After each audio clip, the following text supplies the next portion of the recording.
Os últimos dois debates, Lula não foi. Por que Lula não foi, será? Vamos ver os motivos. Porque o debate, ele tá perdendo o debate para Bolsonaro. Isso é uma realidade, é fato. Ontem à noite seria realizado o debate entre Bolsonaro e Lula na TV Record, mas o petista não compareceu. Com isso, a emissora fez uma sabatina com o atual presidente, que chamou o adversário de fujão, em diversos momentos. No mesmo horário, Lula participou ao vivo do podcast do youtuber Cauê Moura. A live com o ex-presidente teve um pico de 160 mil acessos simultaneamente, enquanto a sabatina de Bolsonaro na Record chegou 160 mil só? Quer dizer, 160 mil pessoas viu ele, só isso? E Bolsonaro teve quantos lá na televisão? Bater 10 pontos de audiência, o equivalente a quase 8 milhões de telespectadores na TV.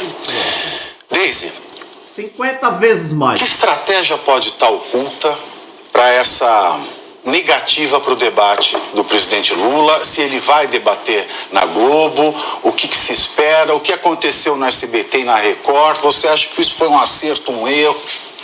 Então, eu estou anotando aqui para não esquecer. Eu acho que nesse ponto o ex-presidente Lula ele não está com uma estratégia.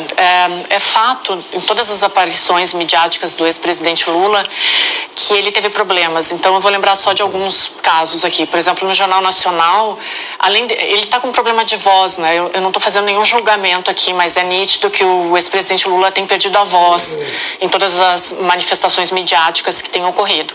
No Jornal Nacional ele ainda cometeu uma gafe que pode ter custado o apoio do agro, que foi quando ele chamou o setor agro de direitista e fascista. No último debate da Bandeirantes, ele perdeu a voz de novo. A gente sabe que campanha eleitoral exige uma... Viu, mulher? Mas falaram lá que porque Sérgio Moro estava do lado, qual foi a estratégia do Bolsonaro? Sérgio Moro estava colado lá do lado, e do lado Sérgio Moro, do outro lado o Padre Kelmo. Não tem como o cara ficar calmo com um negócio desse. Física e mental, que chega no final as pessoas estão exaustas, mas ele perdeu a voz no debate da Bandeirantes e cometeu um erro imperdoável em debates, que é a má administração do tempo, né? Deixando o presidente Jair Bolsonaro falar por praticamente 7 minutos sem interrupção.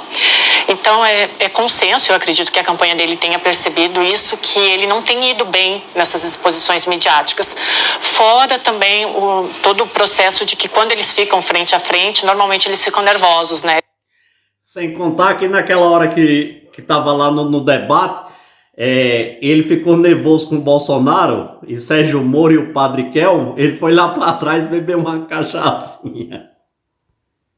Só bebendo para sair. Exceto no último debate da Bandeirantes, que o presidente Jair Bolsonaro estava extremamente calmo e o Lula ficou mais nervoso e mais perturbado. Né? Mostre-se isso com a má administração do tempo. Então eu não acredito nem que seja uma estratégia. Pode ser os espírito ruim no corpo desse povo. Esse povo ele tem muitos espíritos, sabe? Pode ser uns espíritos, o lado espiritual. Os espíritos não tá dando trégua para Lula. Para beneficiar o ex-presidente Lula, é simplesmente para não correr mais o risco de tantas gafes. Uma estratégia que nasce do medo. Exatamente, porque todas as exposições dele não foram benéficas para ele. Então é mais confortável um podcast que tem um clima menos tenso, menos formal, do que a exposição tensa da televisão, né? Então evita uma gafe. E Tomé, se eles não conseguem evitar o próprio medo, vencer o próprio medo, como é que eles estão vendendo aí que a esperança vai vencer o medo? Pois é.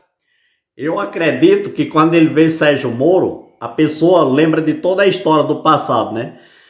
Quando ele vê Sérgio Moro, vai saber o que aconteceu lá na cadeia com ele.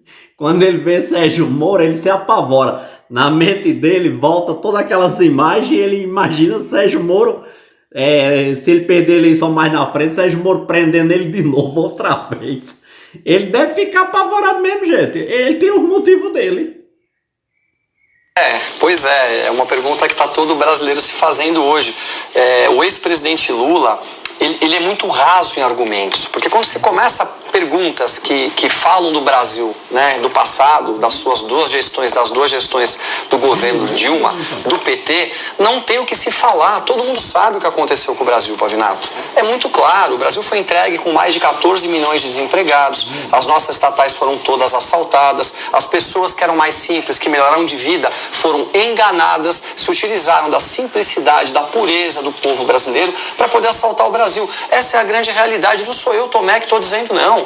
Vejam o que foi a Operação Lava Jato, quanto de dinheiro foi devolvido para os cofres públicos. É muito claro o que aconteceu no Brasil. Só que, infelizmente, se passa a mão na cabeça dessa gente. A grande mídia não leva a verdade, não conta o que acontece. E, ao contrário disso, tentam taxar um presidente que é grosso, né? Muita gente, em casa, o pessoal brinca, ele parece o Shrek. É verdade, mas as ações do presidente para com o Brasil são ações totalmente divergentes do que aconteceu no passado. O Brasil está dando certo. O Brasil voltou a ser um país bem representado, com pessoas sérias, trabalhadoras, preocupadas com a sociedade. Então, cada um dos brasileiros que consegue enxergar, que tem a clareza disso, está realmente muito incomodado, muito sem dormir à noite, pensando o que vai ser do Brasil se eles voltarem novamente a governar o país. Então, essa